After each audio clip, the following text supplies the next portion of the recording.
Volunteers. Kentucky, as we mentioned last week on the show last weekend with Mo says Kentucky hasn't been ranked since God was a kid.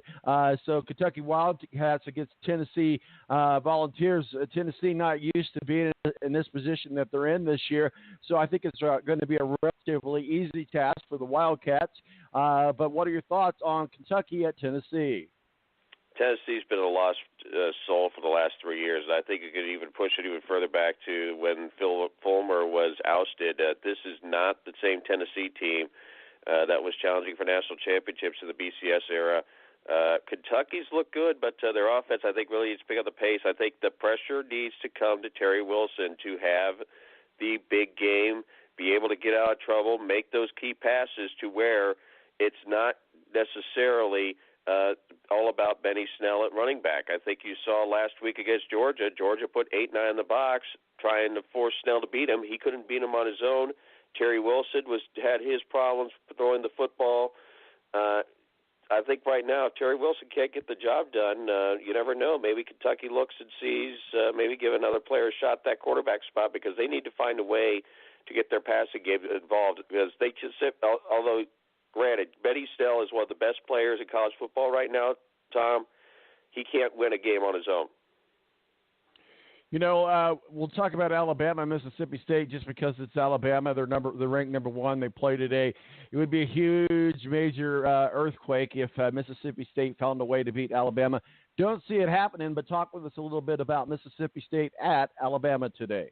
Well, one thing we need to do with Alabama is we need to stop giving all the credit to Tua Tagovailoa. I think the defense won them that game against LSU because they gave Joe Burrows fits all game long. So it's not just, the offense you got to stop for Alabama. You got to find a way to beat their defense, and LSU couldn't do it. And I just don't think Mississippi State's going to be able to do it either. I think Alabama wins this game handily again. South Carolina, Florida ranked number 15. As we saw earlier this year, Florida, Kentucky had a really good game. Florida's a good team. I expect that they will beat South Carolina home there in the Swamp. But what are your thoughts? Florida is a mixed bag. I mean, they had the bad performance against in the cocktail game. They had the bad performance against Kentucky. I think last week, didn't they almost lose to Missouri or somebody? Mm-hmm. Yep, I believe you're right. I mean, the consistency is not there. Now, granted, it's a first-year coach. You have a brand-new starter in there at quarterback.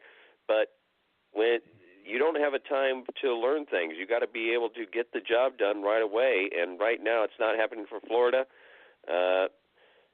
South Carolina, I think, in the same kind of mess under Will Muschamp right now. I think that's a guy right now, if you're looking at coaches there on the hot seat, I think Muschamp's name comes to mind at South Carolina.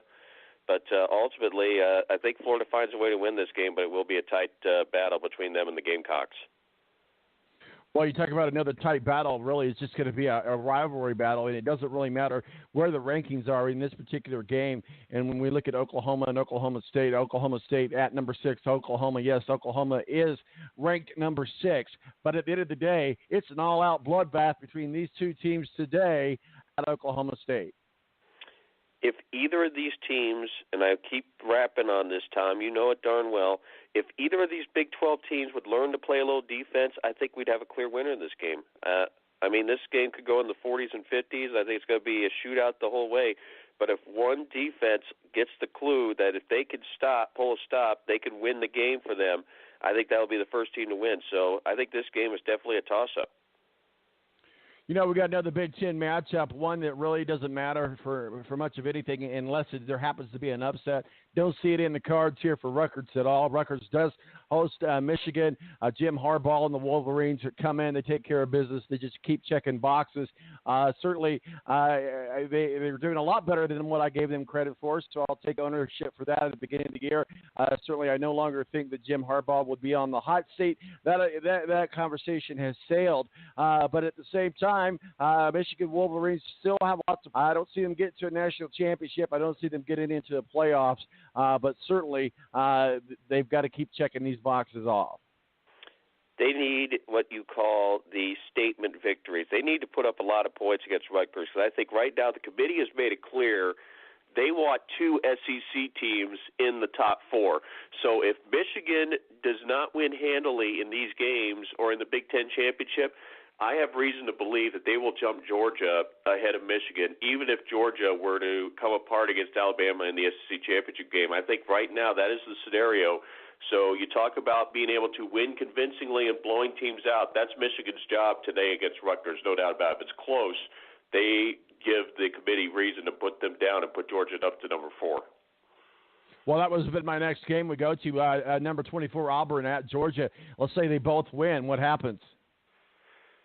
Depends on the point spread, and I hate using that, but unfortunately in this Las Vegas era where point spread and how bad you beat opponents means something, if Georgia blows out Auburn and Michigan has their problems against Rutgers, I think there will be a swap in the next poll coming up on Tuesday where Georgia moves up to 4. Well, that would be interesting, especially with that battle for that number 3 slot with Notre Dame going to be hanging on to it. Obviously, we'll see how Florida State plays them. Look for them to at least maintain their position at number 3, if not have the possibility of moving to number 2. But that number 3, number 2, number 4 slot is a revolving door at this point, and I think that's where we're watching a lot of stuff to come together for the college football playoffs is in that number 3, number 4 slot. So we'll see how that pertains, because I think, as you mentioned, Michigan wants to make that statement win to hold on to that number 4, if not eke into the number 3. And then what's going to have to happen there with Notre? You got to ask what's going to happen with Notre Dame or Clemson. So it's about to get good. The drama's about to happen. Chaos. We root for chaos this time of year, Matt. So let's talk a little bit about Northwestern. Certainly Northwestern, we went into the season thinking that, hey, this is a pretty solid team, pretty bold team. A lot of people thought that would be your number 4 team in the college football playoffs at the beginning of the season. Did not happen. They've kind of fell off the rails, but number 21, they visit Iowa, which is ranked number 21, the Hawkeyes. I think we could have a scenario here if Northwestern keeps winning where we have an unranked team for the first time in a long time getting to the Rose Bowl, because obviously the Big Ten champion gets that spot.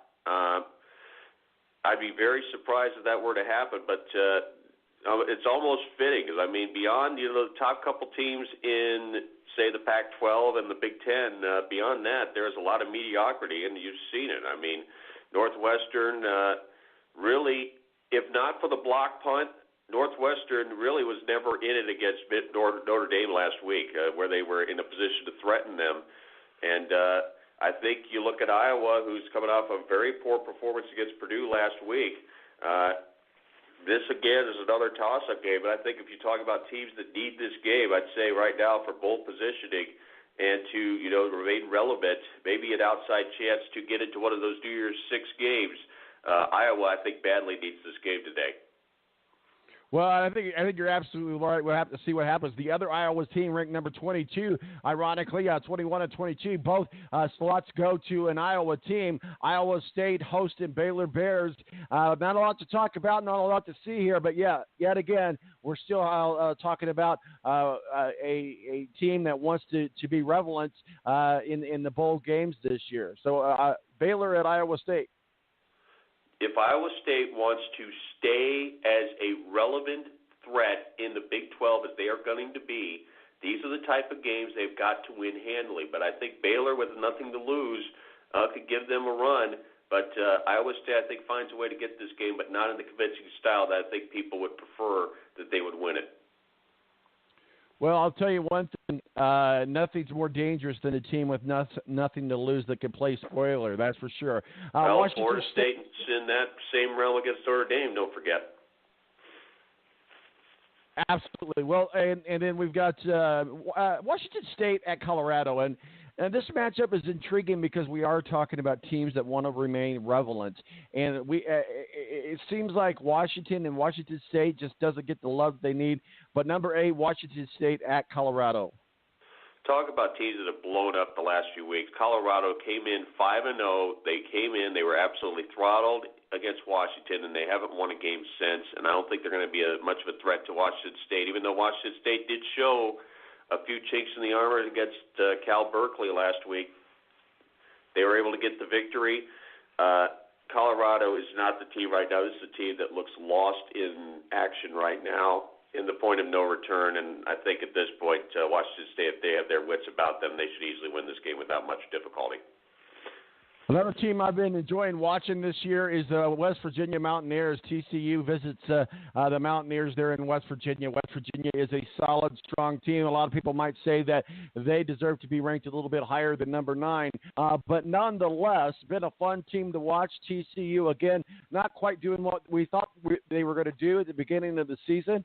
More people are talking about West Virginia Mountaineers than they are TCU, but this could have a potential to be a pretty good game today. Well, I think right now, if you're talking Heisman Trophy race, West Virginia's quarterback, who is one of the favorites, he's a name that's mentioned a lot as far as being the Heisman Trophy favorite right now. Another big game from him today against TCU, and I'd say he still stays in the running for a chance to win that Heisman coming up in a few weeks. Got a couple of the late games, Oregon State at Stanford. Again, Stanford not really doing what we thought they were going to do at the beginning of the year. They're not ranked right now, but they're still a lethal weapon, and I don't know that Oregon State can stop Stanford at home. Stanford, I think, right now needs to get their act together and finish strong this season. I think if they continue to have their problems, I think another day we talk about guys that are on the hot seat looking to 2019. I think David Shaw's name at Stanford is going to be another name that's going to pop up, but a team, again, Oregon State's really struggled. They had a chance to really do some damage last weekend when they were close and they couldn't seal the deal against USC. I just don't think this is an Oregon State team capable of giving Stanford a run. But like I said, Stanford's a team that certainly needs to turn it around because you talk about guys on the hot seat looking into next year. I think David Shaw's name is starting to get up there if they continue to struggle. So a couple more late games before we wrap it all up, put a bow on it. We got Colorado State at Nevada. Not a lot to talk about here unless you just want to stay up late and watch football, maybe put a little money on this game. But what are your thoughts? Decent battle in the Mountain West race right now, but again, Nevada, I think, should easily win this game. Colorado State, just like their sister team, Colorado, has also come on hard times recently, been unable to win games. Nevada should win this game without too much difficulty. UNLV at San Diego State. San Diego State should win this one as well. UNLV, another team that I think is disappointed here over the last few weeks if you're looking in among the non-automatic qualifiers. California at USC. I think JT Daniels is starting to figure it out, but is it going to be enough to beat a Cal team that's actually looked pretty good and feisty the last few weeks? If USC does not bring their A game, I think Cal Berkeley can knock them off. So, a quick peek into the IndyCar funny season. Anything new, any news, breaking news, anything that we need to know about in the IndyCar as far as during the funny season goes? Well, Ed Carpenter, obviously, no Fuzzy's Vodka next year, and we're hearing rumors now that also Verizon may be out as a sponsor for Team Penske. So that's a couple things we're looking on into the new week and seeing if new sponsors come out or anything announcements come into play for either Ed Carpenter Racing or Penske. I mean, all the lineups are set as far as driver-wise, but sponsorship-wise, things are looking a little bit iffy at this point. Matthew-Embury does dual roles for us. He's also our official IndyCar contributor. I had not heard that Fuzzy's Vodka was out as a sponsor. Carpenter, that's huge news. Thanks for letting us know that. Do we know why that? Is it just economics or what? Just consider time to move on, whatever the case is at this point. Fuzzy Zeller's looking at other opportunities to pull the brand right now, and that may be part of the deal. Because they've been a major partner with Ed Carpenter Racing since 2010. It's hard to see them go, but again, things can't last forever with some of these things, and death is imminent, and this partnership is done. I think based on that, if nothing changes, I think you're going to see a lot of the preferred freezer polar bear in the garage area and paddock area for a bunch of these races, because I'm assuming that's the spot that's going to step up. That's crazy. That's crazy. Even more crazier is what you said about Verizon, as far as Verizon leaving Penske. Now, that is going to be something like looking like naked cars on the track. We're so used to seeing the Verizon cars. Will Power drives a Verizon car, took a Verizon car to win the Indianapolis 500. Do we know why that's happening? Well, remember, Verizon's no longer the title sponsor of the series, and you wonder if their interest has dipped because of that. So they said initially they're going to continue backing Team Penske, but it looks like now that may be changing, that they're completely getting out of the sport of IndyCar racing as not only a